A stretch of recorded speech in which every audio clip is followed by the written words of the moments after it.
ઢીંચણના દુખાવાનું જે most common reason છે એ છે સ્પોર્ટ્સ ઇન્જરી. સ્પોર્ટ્સ ઇન્જરીમાં કઈ કઈ ઇન્જરીઝ હોઈ શકે?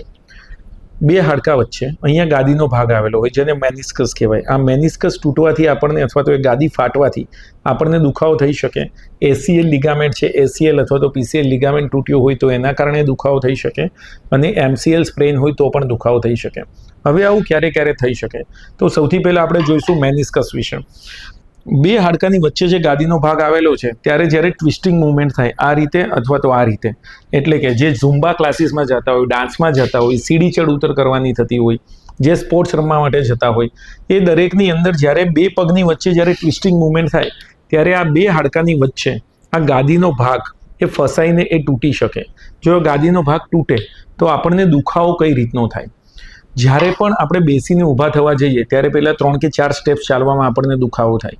રાત્રે જ્યારે સૂતા હોઈએ ત્યારે પગ લાંબો હોય એને વાળો અથવા તો વાળેલો એને સીધો કરો એ ટાઈમે દુખાવો થાય.